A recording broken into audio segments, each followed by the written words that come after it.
ಇನ್ನು ಪರಿಸರದ ಮೇಲೆ ಆಗ್ತಿರುವಂಥ ಹಾನಿಗಳನ್ನು ನಾವು ನೋಡ್ತಾ ಇದ್ದೀವಿ. ಎಲ್ಲದರ ಜೊತೆಗೆ ಈ ಡಾಂಬಾರ ಮಿಶ್ರಣ, ಈ ಕಾಮಗಾರಿಗಳು ಅವು ಎಷ್ಟರ ಮಟ್ಟಿಗೆ ಪ್ರಾಣಕ್ಕೂತು ತರ್ತಾ ಇವೆ ಅಂತ. ಈ ಕೊಡಗಲ್ಲಿ ಹಚ್ಚ ಹಸಿರ ನಡುವೆ ಇಂಥ ಪ್ಲಾಂಟ್ಗಳನ್ನು ಹಾಕಲಾಗಿದೆ.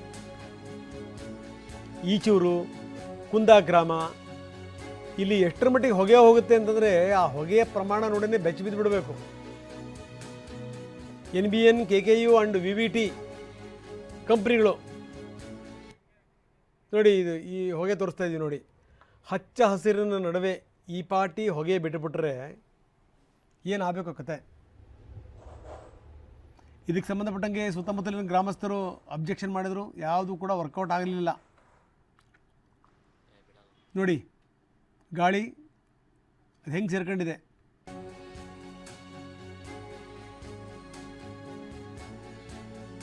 ಟ್ರೈನಲ್ಲಿ ಹೋಗುತ್ತಲ್ಲ ಹಂಗೆ ಹೋಗ್ತಾ ಇದೆ.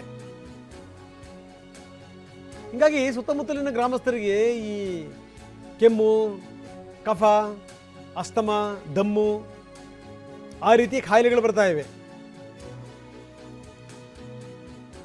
ಗ್ರಾಮ ಪಂಚಾಯಿತಿ ವಿರುದ್ಧ ಕೇಸನ್ನು ಕೂಡ ದಾಖಲು ಮಾಡಲಾಗಿದೆ. ನೋಡಿ ಜನರು ಮಾತಾಡ್ತಾ ಇದ್ದಾರೆ, ತೋರಿಸ್ತಾ ಇದ್ದೀವಿ.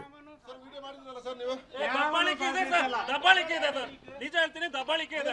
ದಬ್ಬಾಳಿಕೆ ಮಾಡಿದ್ಯಾ ನೀನು? ಎಲ್ಲರನ್ನ ಎದುರಿಸ್ತಾ ಇದೀಯಾ? ಇಲ್ಲಿ ಎಲ್ಲರೂ ಇದಾರೆ, ಎಲ್ಲರೂ ಇದಾರಲ್ಲ, ಹೇಳಿ. ಒಳಗೆ ಹೋಗಬೇಡಿ, ದಯವಿಟ್ಟು ಒಳಗೆ ಹೋಗಬೇಡಿ.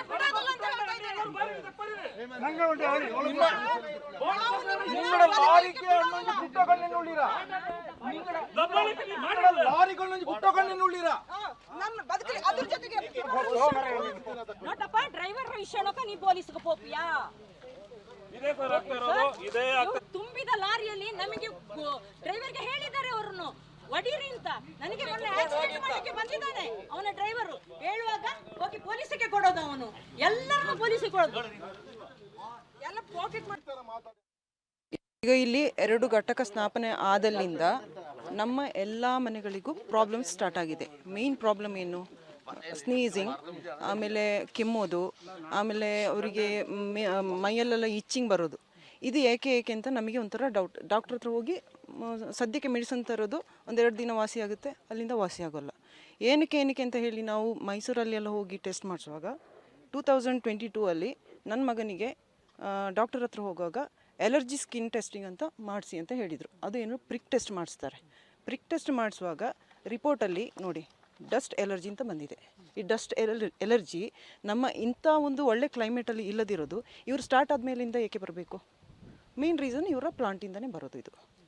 ಅದು ನಮ್ಮ ಮನೆಯಲ್ಲಿರೋದು ಇಲ್ಲಿಂದ ಒಂದು 200-300 ಫೀಟ್ ಅಷ್ಟೇ, ಮೀಟರ್ ಅಲ್ಲ, 300 ಫೀಟಲ್ಲೇ ನಮ್ಮ ಮನೆ ಇರೋದು. ಒಂದು 7-8 ಮನೆ ಇದೆ ಇಲ್ಲಿ. ಎಲ್ಲರ ಮನೆಯಲ್ಲಿ 2-3 ಪೇಷಂಟ್ಸ್ ಇದ್ದಾರೆ.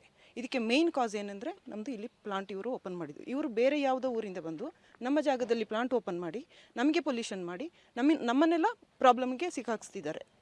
ಸೊ ಇಲ್ಲಿ ನಮಗೆ ಇವ್ರು ಏನಾದರೂ ಈ ಪ್ಲಾಂಟ್ ಬಂದ್ ಮಾಡೋದಿದ್ರೆ ಇದಕ್ಕೆ ಮೇಯ್ನ್ ಹೊಣೆ ಯಾರಾಗ್ತಾರೆ? ನಮ್ಮದು DC, ತಹಶೀಲ್ದಾರ್, DC ಅವರೇ ನಮ್ಮ ಇದಕ್ಕೆ ಹೊಣೆ ಆಗೋದು. ಪೊಲಿಟಿಕಲ್ ಇದ್ರ ಹಿಂದೆ ತುಂಬ ಪೊಲಿಟಿಕಲ್ ಫಿಗರ್ ಇದ್ದಾರೆ. ಅವರು ಎಲ್ಲರಿಗೂ ಮನೆಯಲ್ಲಿ ಪಾಕೆಟ್ ಮಾಡಿಕೊಂಡು ಎಲ್ಲರನ್ನೂ ಇದು ಮಾಡಿದ್ದಾರೆ ಅಷ್ಟೇ. ಪೊನ್ನಂಪೇಟೆ ತಾಲೂಕಿನಲ್ಲಿ ಬರೀ ಈಚೂರು ಗ್ರಾಮದಲ್ಲಿ 3 ಡಾಂಬರೀಕರಣ ಘಟಕ ಆಗಿದೆ. ಸುಮಾರು 2016ರಿಂದ ಇತ್ತೀಚಿನವರೆಗೆ ಇವರು ಕಾರ್ಯವ್ಯಾಪ್ತಿ ಮಾಡ್ತಾ ಇದ್ದಾರೆ. ಆದರೆ ಒಂದು ಪರಿಸರ ಮಾಲಿನ್ಯದಿಂದ ಪರ್ಮಿಷನ್ ಇದೆ, ಗ್ರಾಮ ಪಂಚಾಯತಿಯಿಂದ ಪರ್ಮಿಷನ್ ಇದೆ ಅಂತ ಹೇಳಿ ನಡೆಸುತ್ತಾ ಸುಮಾರು 10 ವರ್ಷಗಳ ಬಂದರು. ಆದರೆ 2023ರಿಂದ ಯಾವುದೇ ಗ್ರಾಮ ಪಂಚಾಯತ್ತು ಅನುಮೋದನೆ ಇರುವುದಿಲ್ಲ. ಆದರೂ ಸಹ ನಮ್ಮ ನಾಗರಿಕರು, ಅಕ್ಕಪಕ್ಕದಲ್ಲಿ ಮನೆಯಲ್ಲಿರೋರು, ತಾಯಂದಿರು, ಮಾತೆಯಂದಿರು ಎಲ್ರಿಗೂ ಗೊತ್ತು ವಾಯು ಮಾಲಿನ್ಯ ಎಷ್ಟಾಯ್ತಾ ಇದೆ, ಏನಾಯ್ತಾ ಇದೆ ಅಂತ. ದಿನನಿತ್ಯ ಅವರಿಗೆ ಜೀವನ ಮಾಡೋಕ್ಕೆ ಸಮಸ್ಯೆ ಆಯ್ತಾ ಇದೆ. ಅನಿವಾರ್ಯ ಪರಿಸ್ಥಿತಿ ಬಂದಿದೆ. ಯಾಕೆಂದರೆ ಈ ವಾಯು ಮಾಲಿನ್ಯ ಬರ್ತಾ ಉಸಿರಾಟದಿಂದ ಹಿಡಿದು ಅವ್ರ ಹತ್ರ ಡಾಕ್ಟರ್ ಸರ್ಟಿಫಿಕೇಟ್ ಸಮೇತ ಇದೆ.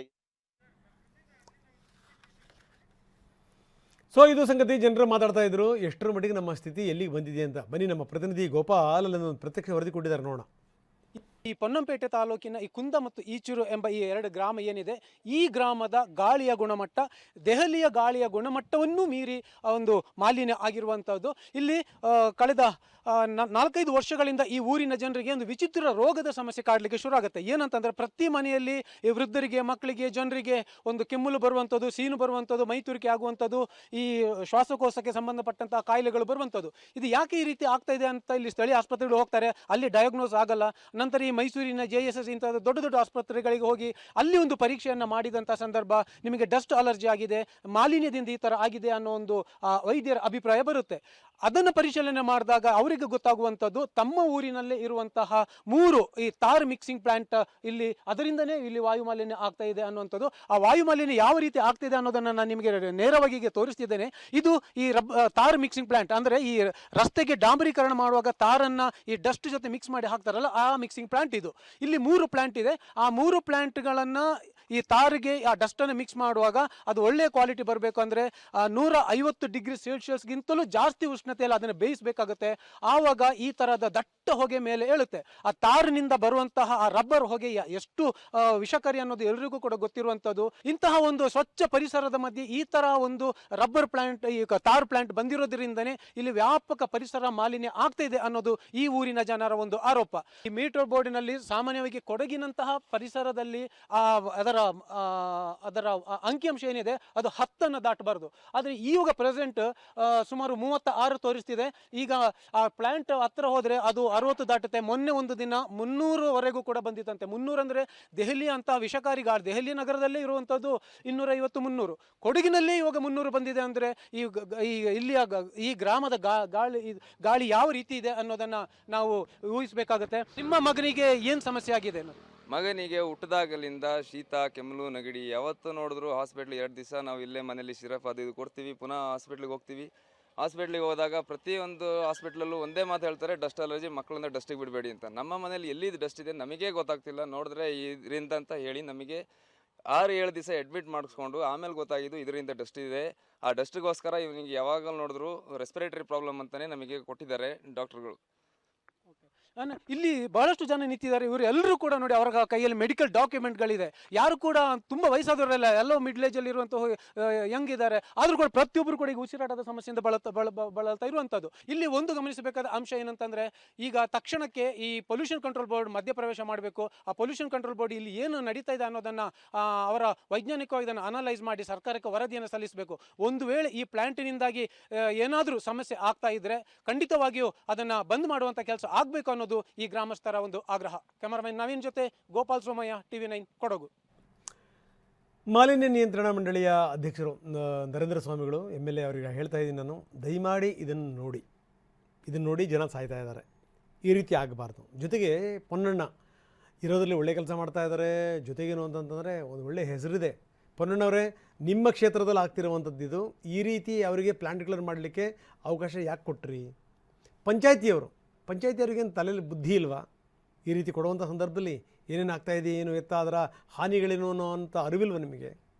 ಯಾರು ಸತ್ಕೊಂಡು ಹೋಗಲಿ ಕೊಡುವಂಥ ಅವಕಾಶಗಳು ಕೊಟ್ಟುಬಿಡ್ತೀರಿ. ಏನಾಗಬೇಕು ಅಲ್ಲಿ ಪರಿಸರ ನೋಡೋಣ.